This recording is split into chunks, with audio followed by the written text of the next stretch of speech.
Chaucer the Monkey, it's me, Jack, live for the Monkey House. Welcome aboard, everyone, for a brand new round of our game of questions and answers. This is a classic two-part game here on Live for the Monkey House, where we start with a big, open-ended question, the kind of question that could be answered a million different ways, and then we stand back and let our listeners answer that very question. I mean, I could try to answer the question, but I know next to nothing without Wikipedia, so I'm going to leave it to our curious answerers to do the job. But first, how could you answer a question if you don't know the question? I mean, this is elementary stuff. So let's welcome our questioner now. Oh, this is exciting. This is like opening up a present. I have no idea what's inside. I wonder what this question's gonna be. Say hello to Washington's own Leo. Hey, Leo, how are you? Good. Great. Welcome to the Monkey House. Thank you very much for your help with this. As you know, you are the lead examiner. You get to ask a question right now, Leo, that's going to make us think. Do you have a question for us? Yes, I do.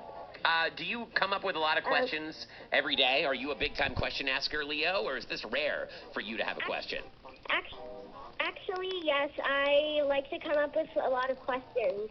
You do? How many questions would you wager that you ask, like, on a daily basis? I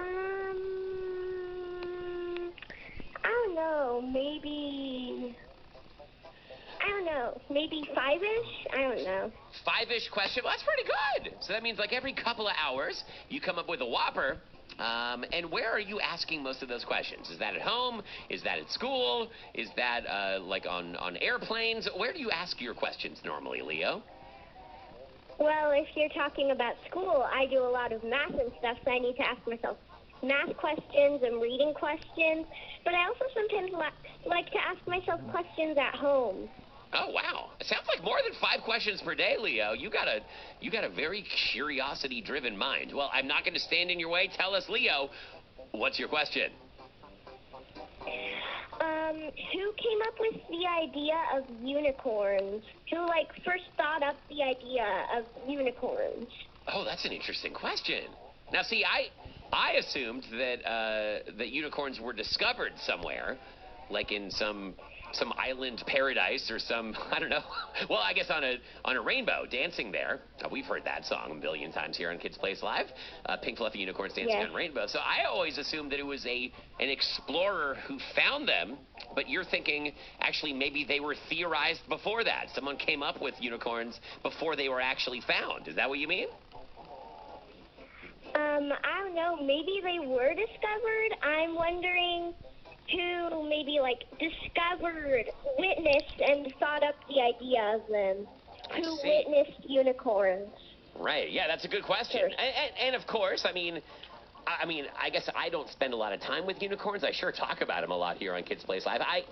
I don't know what unicorns call themselves. I think unicorn is the name that humans gave unicorns.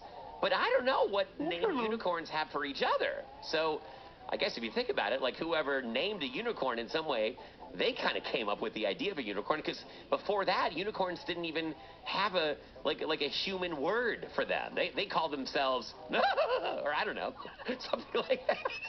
That's probably what it was, don't you think? Yeah. They were known as the magical breed of...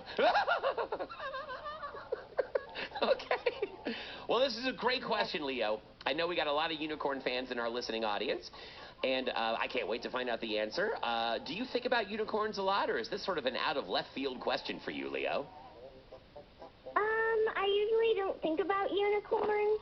When you said the question and answer thing, when you were talking about it, that was just an idea that popped into my head for some reason. Wow, so you're kind of like a discoverer, an anthropologist, or not an anthropologist, a unicornologist. You went searching for a question, and a unicorn just popped right into your brain. Well, audience, give it up for Leo in Washington, kicking off this round of questions and answers. Thank you, Leo.